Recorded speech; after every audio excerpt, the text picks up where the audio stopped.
15 h sur Télé Djibouti. Merci à vous de nous rejoindre pour cette nouvelle édition. Voici les principaux titres qui vous seront développés. Le président de la République préside la conférence internationale de la finance islamique. C'était ce matin au Djibouti Palace Kempinski.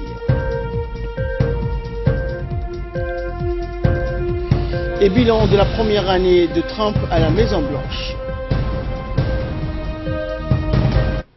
C'était les titres, merci à vous de nous rejoindre. Sous le haut patronage du chef de l'État Ismaël Omar Guelleh, s'est ouverte aujourd'hui au Djibouti Palace Kempinski la 6e conférence internationale de la finance islamique organisée par la Banque centrale de Djibouti. Cette conférence a vu la participation des membres du gouvernement, notamment du Premier ministre Abdelkader Kamel Mohamed, du président de l'Assemblée nationale Mohamed Ali Ahmed, de la première dame du pays Madame Khadra Mahmoud Haïd, des parlementaires, des membres du corps diplomatique ainsi que plusieurs invités.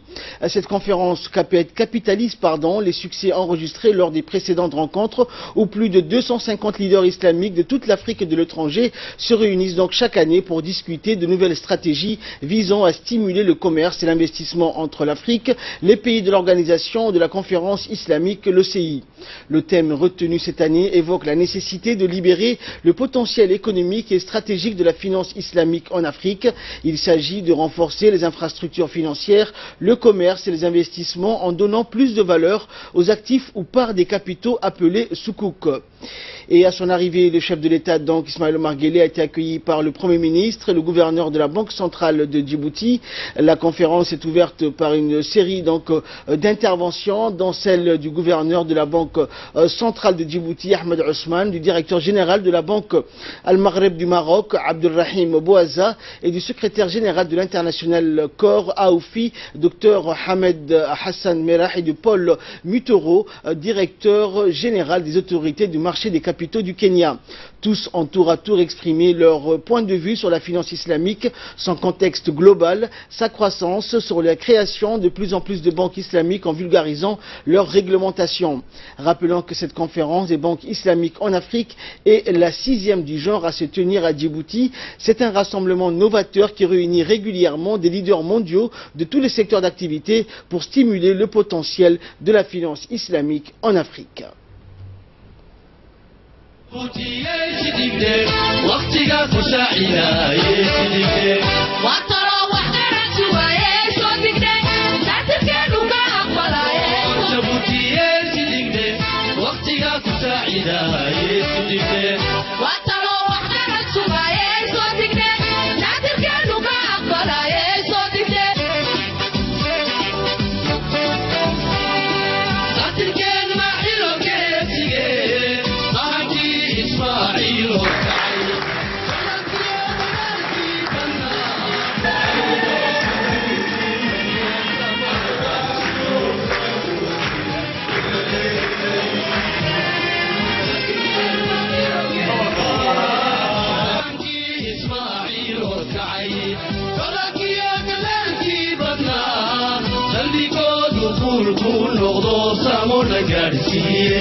Et le directeur général de la Banque Al-Maghreb du Maroc, Abdelrahim Bouaza, et le directeur général des autorités du marché des capitaux du Kenya, Paul Mutora, ont affirmé donc que le recours aux banques islamiques devient donc de plus en plus évident sur le continent africain, mais ces banques doivent s'imposer sur les marchés internationaux. Nous les écoutons. La finance islamique peut être un sujet de collaboration particulier entre la Banque centrale de Djibouti et la Banque centrale du Maroc, dans le cadre de la convention de coopération générale que leurs gouverneurs respectifs ont signée en marge des assemblées annuelles du Fonds monétaire international et de la Banque mondiale à Washington le mois dernier et qui vise à instaurer un cadre formel pour renforcer les échanges et les expériences entre les deux institutions. L'expérience du Djibouti dans la finance islamique, qui a démarré avec l'agrément de la première banque islamique en 2006, présente plusieurs points communs avec l'expérience du Maroc, qui, après avoir fait ses premiers pas en 2007 de manière timide, a été marqué au cours de l'année en cours par l'octroi par la Banque centrale de l'agrément à 5 nouvelles banques pour exercer cette activité et à 3 banques conventionnelles pour disposer de fenêtres islamiques. Ainsi, ces deux expériences, celle du Djibouti et celle du Maroc, se distinguent notamment par la mise en place d'un comité charia national, seule instance habilitée à édicter des avis religieux en matière financière et un cadre de régulation intégré visant à couvrir l'ensemble des questions relatives à la finance islamique pour lui assurer les conditions nécessaires de réussite. Sur un plan plus global, la finance islamique, comme vous le savez, fait aujourd'hui partie du paysage financier international après avoir connu une expansion rapide tant au Moyen-Orient, qui est le berceau de cette industrie, qu'en Asie et en Europe, dont certaines de ses capitales occupent une place de premier plan dans ce domaine.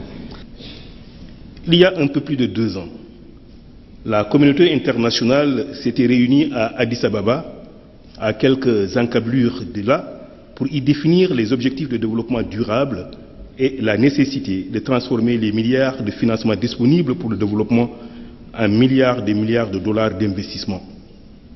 Je ne passerai pas beaucoup de temps à discuter des besoins de financement de la région et du monde. Vous savez tous que ces besoins sont considérables. Selon les estimations de notre institution en 2013, la pénurie d'infrastructures dans les économies en développement se chiffrerait à environ 1000 milliards de dollars américains par an jusqu'en 2020, avec 200 à 300 milliards de dollars supplémentaires par an pour garantir que les investissements dans les infrastructures soient peu polluants. L'Afrique Progress Report 2015 nous rappelle que 620 millions de personnes en Afrique n'ont pas accès à l'électricité et le rapport estime que 55 milliards de dollars par an sont nécessaires jusqu'en 2030 pour répondre à la demande et fournir un accès universel à l'électricité dans la région. C'est donc indéniable que pour satisfaire les besoins de financement immenses, davantage de créativité, de solidarité et de complémentarité est nécessaire, voire indispensable. Il est l'heure à présent de retrouver l'appel à la prière d'Al-Asr. Nous retrouvons la suite de notre édition juste après ça. Allahu Akbar, Allahu Akbar. Allahu Akbar, Allahu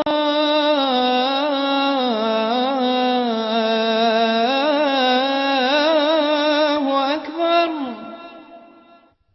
Ashhadu an la ilaha illallah.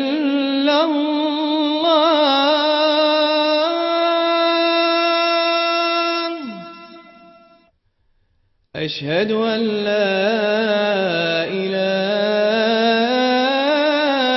إلا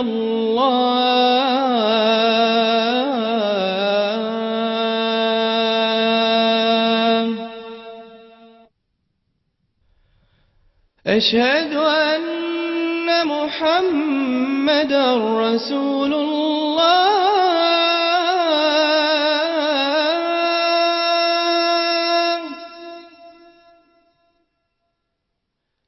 أشهد أن محمدا رسول الله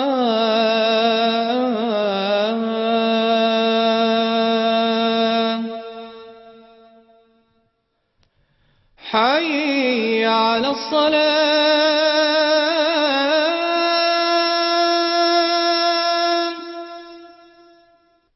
حي على الصلاة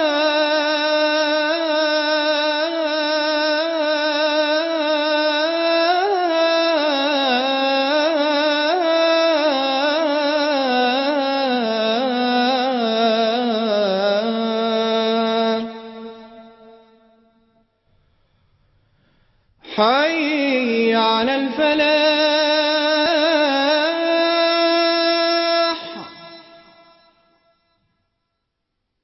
حي على الفلاح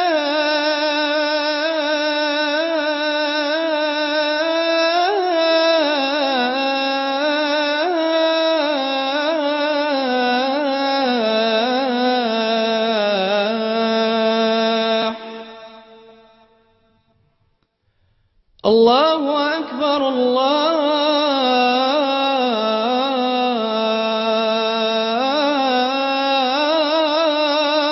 أكبر لا إله إلا الله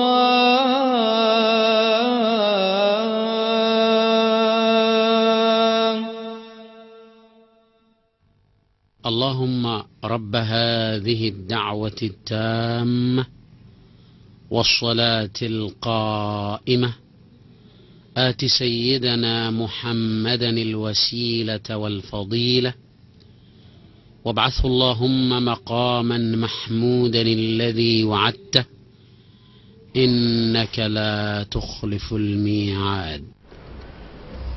Voilà, c'était l'appel à la prière d'Al-As. Nous retrouvons la suite de notre journal. Et nous étions donc à la 6e conférence internationale de la finance islamique qui s'est tenue aujourd'hui à Djibouti. Et durant cette conférence, le gouverneur de la Banque centrale de Djibouti, Ahmed Ousmane, s'est félicité lors de son intervention de la tenue d'une telle rencontre à Djibouti et pour la 6e fois. Il s'est déclaré ravi de la qualité des intervenants et des participants. Nous l'écoutons. Pour sa 6e édition, notre sommet africain de la Banque islamique aura cette année pour thème « Libérer le potentiel économique et stratégique de la finance islamique en Afrique ». Cette problématique sera abordée sous 3 angles. Sous l'angle des soukouks et le financement des infrastructures, sous l'angle de commerce et de l'investissement, et sous l'angle de l'inclusion financière et innovation. Les thèmes proposés et les sujets qui seront discutés durant ces 2 journées ont toute leur pertinence au regard du faible niveau de développement actuel de la finance islamique sur le continent africain, alors que cette industrie connaît une expansion spectaculaire à travers le monde. En effet, considérée comme marginale à ses débuts, la finance islamique a considérablement évolué et s'impose progressivement comme une alternative crédible au sein des institutions financières et de l'industrie financière internationale.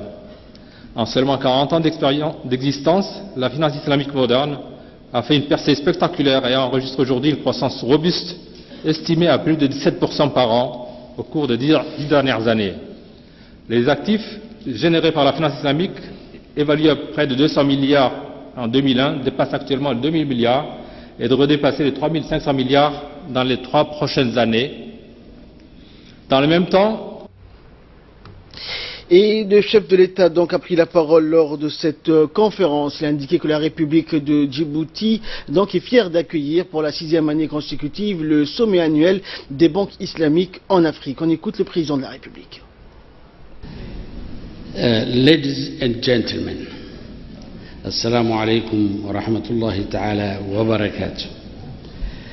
The Republic of Djibouti is proud to host for the 6th year in a row the annual Summit of Islamic Banks in Africa. La République de Djibouti est fière d'accueillir pour la 6e année consécutive le sommet annuel des banques islamiques en Afrique. C'est donc un réel plaisir et un moment de fierté pour moi de me réunir à nouveau avec vous pour avancer dans ce noble projet et avancer notre vision commune du progrès économique et social en faisant progresser le développement de la finance islamique en Afrique. Mais avant de poursuivre, j'aimerais prendre un moment et penser à nos frères somaliens qui le mois dernier ont subi le pire et le plus meurtrier attentat terroriste que le pays ait jamais connu. Nous implorons le Tout-Puissant pour apporter son salut éternel aux nombreuses victimes innocentes de cette tragédie et un prompt rétablissement aux nombreux blessés. Notre Oumma continue et continuera d'être affligée et calomniée injustement aussi longtemps que ces actes méprisables sont perpétrés au nom de l'islam par des individus et des groupes lâches et criminels. Nous condamnons dans les termes les plus forts ces horreurs indescriptibles et délibérées qui frappent aveuglement des innocents. Nous ne pouvons et ne devons pas les accepter.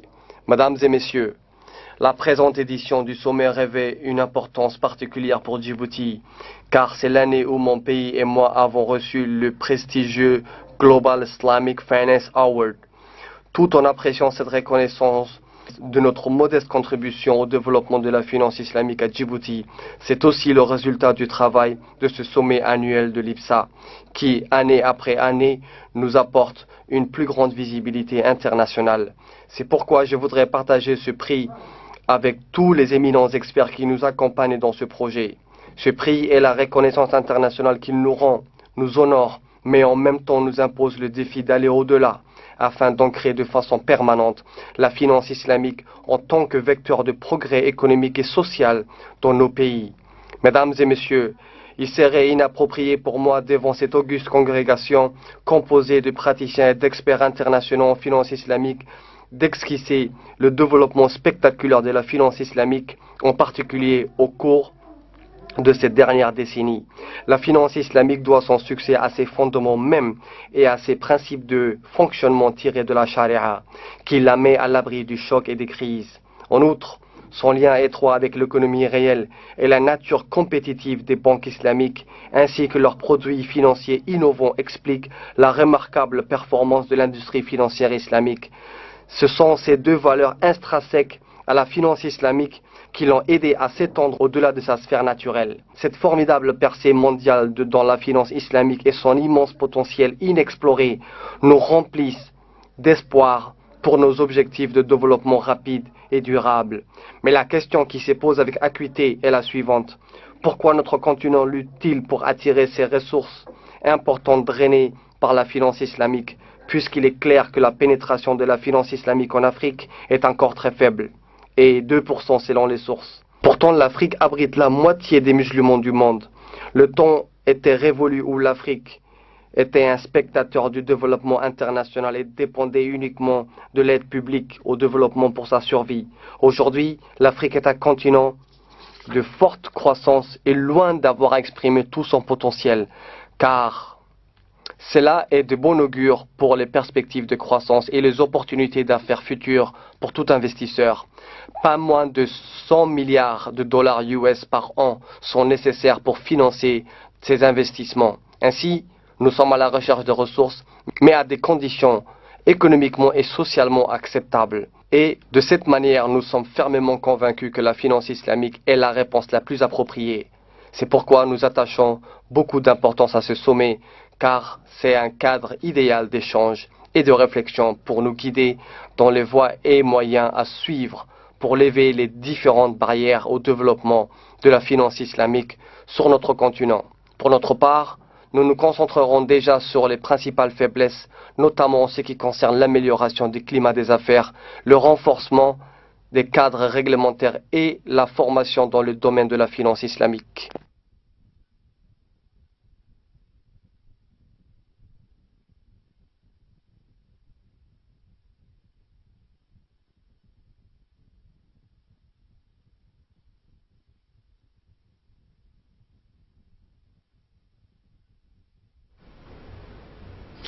Et le chef de l'État, Ismaïla Omar Guelleh, s'est ensuite focalisé dans la seconde partie de son intervention sur les performances économiques de Djibouti qui enregistrent année après année une croissance économique satisfaisante. On l'écoute. Participants, ladies and gentlemen, the Republic of Djibouti has experienced strong growth over the past decade. Mesdames et messieurs les participants, la République de Djibouti a connu une forte croissance au cours de la dernière décennie, avec une croissance du PIB réel de 6% en 2015 et en 2016, et projetée à plus de 7% pour les prochaines années.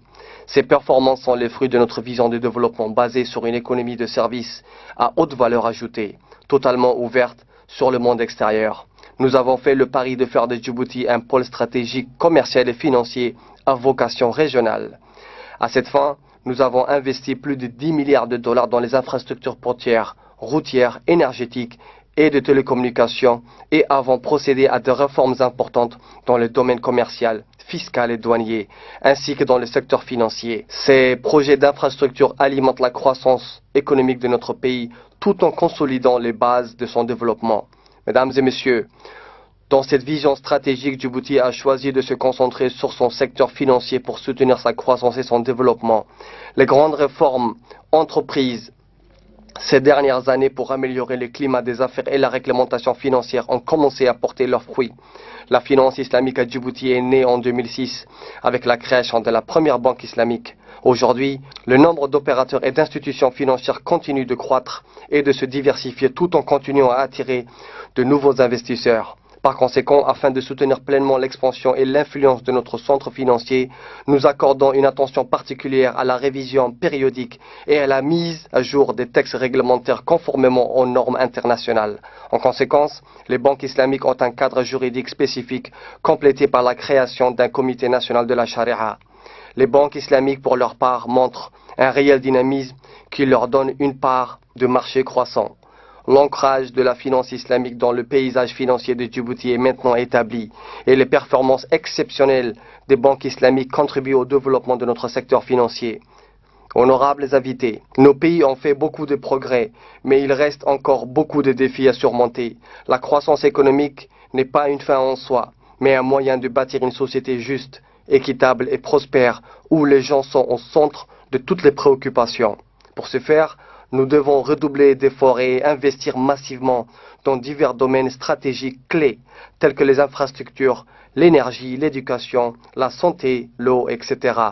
La question se pose du financement approprié et durable de ces investissements et du problème du financement des petites et moyennes entreprises, principaux pourvoyeurs d'emplois et facteurs de création de richesses. En tant que telle, la forte croissance actuelle de la finance islamique dans le monde fournit une réponse efficace et appropriée à nos besoins de financement. Cependant, tout en cherchant à mobiliser des ressources internationales, l'accent devrait être mis sur la mobilisation des ressources disponibles localement.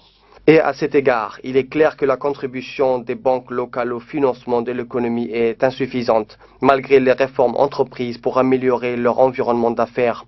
En outre, j'exhorte la communauté bancaire à s'impliquer davantage dans le financement de l'économie et les banques islamiques à élargir leur gamme de produits financiers actuellement limitée aux produits islamiques de base. Mesdames et messieurs, les solutions proposées par la finance islamique ne sont pas seulement accessoires ou complémentaires, mais réelles et adaptées à nos besoins. Il est crucial de concentrer les réflexions sur les moyens d'éliminer les obstacles qui entravent son développement rapide. Je reste confiant que votre travail et vos réflexions apporteront les réponses et les idées qui nous permettront d'atteindre cet objectif. Que Dieu nous accorde sa grâce et sa bénédiction. Amin.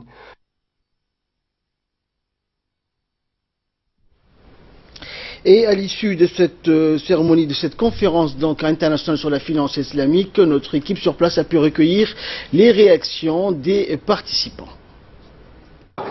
Le sommet sur la finance islamique à Djibouti, c'est devenu un classique. Ça fait partie des grands événements de notre pays, où on met en exergue le chemin parcouru dans le domaine de la finance islamique en particulier, et de manière générale aussi, comment faire un bilan rapide de la situation économique du pays.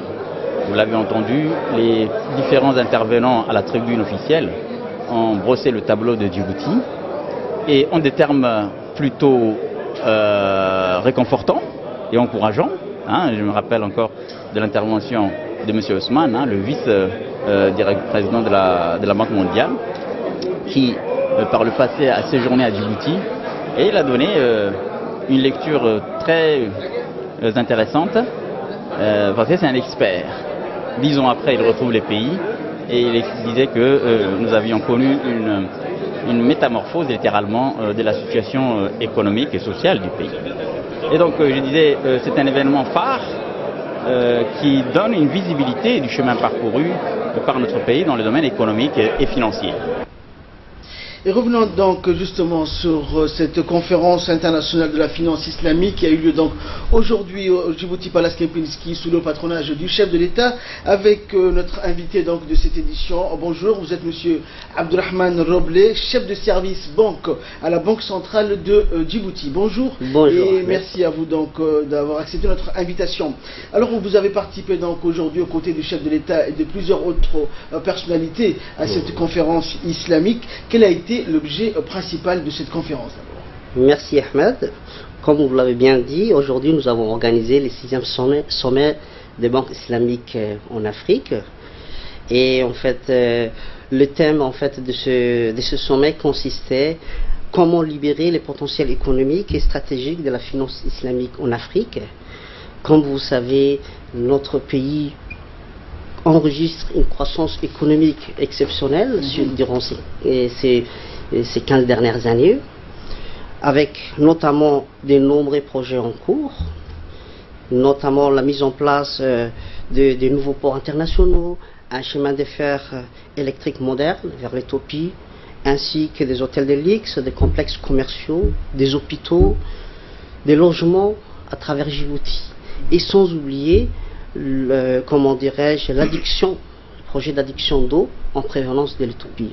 Donc, tous ces projets ont, comment dirais-je, entraîné une croissance exceptionnelle dans notre économie. En 2017, on table un taux de croissance de 7%, contre 6,5% en 2016.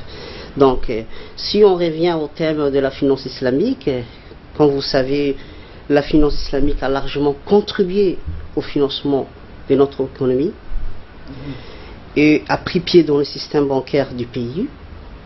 La finance islamique croît rapidement à un taux de 20% annuel et a permis au gouvernement et aux investisseurs étrangers de disposer de nouvelles liquidités. Donc, il faut savoir que les institutions étrangères conformes aux principes des charia ont joué également un rôle important dans le financement de nos gros projets, parce que je venais de citer quelques projets, et tous ces projets, il faut savoir aussi que les institutions à base des charia ont notamment, comment dirais-je, participé au financement de l'économie. Je prends l'exemple par exemple de Doral et Container Port, qui a été financé par Dubai Islamic Bank et Standard Chartered. La réassurance de cette opération était couverte aussi par la Société islamique d'assurance des investissements et des crédits à l'exportation. Donc vous voyez déjà que la finance islamique est déjà présente dans notre secteur, est déjà implantée. Concernant, il faut savoir que notre pays est un concurrent sérieux pour être le centre financier islamique pour l'ensemble de l'Afrique. Pourquoi? Parce que d'abord, les taux de croissance qu'on vient de citer, qui est très important depuis quelques années. Ensuite, il faut savoir qu'il y a un cadre réglementaire aussi propice à l'établissement des banques islamiques à Djibouti et au succès des banques islamiques en Afrique aussi, parce que nos cadres réglementaires sont conformes aux standards internationaux. Donc, il faut savoir aussi en termes d'inclusion financière que Djibouti, la population, c'est une population musulmane. Donc, il y a une demande latente aussi pour les produits islamiques. Donc voilà, tous ces facteurs, comment dirais-je, ont, permis l'essor de la finance islamique à Djibouti. Alors, M. Abdulrahman Roblé, alors maintenant que nous tenons cette 6e conférence ici à Djibouti, qu'est-ce qui est attendu? Qu'est-ce qui va en sortir? Quelles sont les résolutions que l'on attend? D'accord, ça c'est un point très important d'ailleurs. Comme vous savez, lorsqu'on mène des projets importants, il faudrait avoir des financements. Et comme vous savez, la finance islamique dispose d'une manne financière importante. Donc, le premier défi qu'on va relever, c'est la mise en place d'un marché des soukouk. Donc, comme vous savez, il y a de nombreux pays africains qui ont émis des soukouk et qui ont financé leur déficit budgétaire, ainsi qu'un ensemble de projets, en fait. Donc, nous avons entamé un projet pour déjà mettre en place un cadre légal pour le soukouk.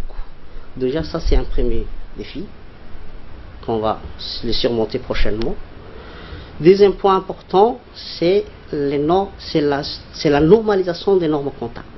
Donc, il faut savoir qu'il y a des normes relatives aux banques islamiques et des normes relatives aux banques conventionnelles. Pour les banques islamiques, nous avons les normes AEOFI. À Djibouti, il y a des banques qui utilisent les normes AEOFI et une banque qui utilise les normes IFRS. Donc l'objectif maintenant, c'est de normaliser ces normes afin que les banques puissent utiliser les mêmes normes. Ça, c'est important. Il y a aussi, comment dirais-je, un autre point important, c'est le Tekaful. Le Tekaful, en fait, c'est les compagnies d'assurance en islam. Donc, en 2013, il y a eu une loi sur la mise en place d'un Tekaful. Donc, on espère aussi que bientôt, il y aura la mise en place d'une première compagnie d'assurance islamique. Donc, il y a également, comment dirais-je, des projets relatifs à la mise en place d'un marché interbancaire islamique, un marché pour le Musharaka et un autre marché interbancaire pour le Mudaraba. Donc voilà, donc merci Monsieur Mohamed Abdelrahman Roblé pour toutes ces explications et précisions. Je rappelle que vous êtes chef de service banque à la Banque centrale de Djibouti. Merci à vous d'avoir accepté notre invitation et d'avoir bien voulu répondre à nos questions. Également dans l'actualité, le Premier ministre Abdelrahman Kamel Mohamed a élevé donc ce mercredi 2 parlementaires au grade de l'officier dans l'ordre de 27 juin. Il a décoré en premier lieu Madame la députée Safia Elmi Djibril au grade d'officier dans l'ordre du 27 juin. Une distinction méritée puisque l'heureux récipiendaire a à ses actifs donc plusieurs propositions de loi. En toutes 5 propositions ont été faites au profit de la mère et de l'enfant. Elle a beaucoup œuvré à la promotion du genre, à la lutte contre la mutilation génitale féminine et à la protection de l'enfant. Ce combat lui tient énormément à cœur puisqu'elle était directrice du centre de la mère et de l'enfant. Et l'année dernière, Madame Safia Elmi a été élue au poste de seconde vice-présidente du Parlement panafricain et ainsi, à travers son élection, la République de Djibouti a un siège au bureau du Parlement panafricain représentant au passage les pays de l'Afrique de l'Est. Et pour tout ce parcours et son implication dans le débat parlementaire, Safia Elmi a été honorée par le Premier ministre pour le service rendu à la nation. Et ensuite, le Premier ministre a procédé à la décoration du député Omar Aden Saïd, élevé au grade d'officier dans l'ordre du 27 juin. Le député Omar Aden est une figure connue de l'Assemblée nationale, siégeant au banc de l'Assemblée nationale depuis 1997. Cet ancien chef de poste de Doura a été décoré pour la première fois en 1993 au grade de chevalier avant d'être député. Il est le président donc du groupe RPP à l'Assemblée nationale et cumule la fonction du président du groupe d'amitié Djibouti-Éthiopie. Il est aussi président de la commission pour le compte de l'Assemblée. Il œuvre activement au renforcement de la bonne relation entre Djibouti et l'Éthiopie. Il joue également un rôle très important au sein de l'hémicycle. Le Premier ministre n'a pas manqué de le rappeler donc le rôle des parlementaires dans une démocratie comme la nôtre et a encouragé ces heureux récipiendaires à œuvrer à la participation au travail législatif en tant que représentant de la nation.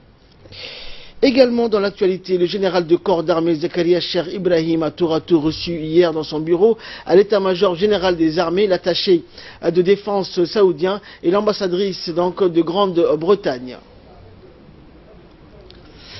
Le général donc a reçu en premier lieu l'attaché de défense auprès de l'ambassade du Royaume d'Arabie Saoudite à Djibouti. Le général Ali bin Suleiman était également présent à cette entrevue. Le capitaine Hassan Youssouf de Halé, chef du département de la coopération arabe à l'état-major de l'armée djiboutienne. Djibouti étant membre de la coalition arabe, les deux responsables ont discuté de l'évolution de la situation au Yémen et généralement dans la sous-région. Ils ont aussi évoqué les voies et moyens de renforcer les relations entre les deux armées. C'est dans ce cadre-là, donc, qu'il est notamment soulevé la tenue des prochaines réunions du comité bilatéral des deux armées où seront étudiés de nombreux sujets d'intérêt commun pour les deux armées notamment. Et le général de corps d'armée Zakaria Cher Ibrahim a reçu ensuite l'ambassadrice de Grande-Bretagne Susanna Mouride. Dans la chancellerie se trouve à Addis Abeba. Cette dernière est également la représentante de son pays auprès de l'Union africaine. Ont pris part à cette rencontre le consul de Grande-Bretagne à Djibouti et maître Alain Martinez et l'attaché de défense britannique colonel Matt Munro, lui aussi basé à Addis Abeba. Côté Djibouti étaient présents le général Tahir Mohamed Ali, chef d'état-major de la défense, et le général Hassan Ali Kamil, conseiller du chef d'état-major général des armées. Les deux parties ont abordé plusieurs sujets d'actualité dont la situation en Somalie et l'implication de Djibouti dans le cadre de la MISOM Susanna, qui n'a pas manqué donc de saluer le rôle joué par les forces armées djiboutiennes pour la paix de la région. Et de là, nous passons à l'actualité internationale, donc avec Ali Abdullahi. Bonjour Ali. Bonjour Ahmad. Donc nous allons rester dans la région, notamment au Kenya. La croissance économique du Kenya devrait rebondir, Ali, d'ici 2018. Eh bien donc l'économie du Kenya devrait rebondir en 2018 après un ralentissement actuel causé donc par la sécheresse et l'impasse politique actuelle. Selon le ministre des Finances du pays, donc Henry Rotich, la croissance économique devrait croître donc à plus de 6% l'année prochaine pour atteindre les 7% à moyen terme. Il avait auparavant réduit les prévisions de 2017 à 5% par rapport à une projection précédente de 5,5%, ce qui constituait une baisse par rapport aux 5,9% espérés.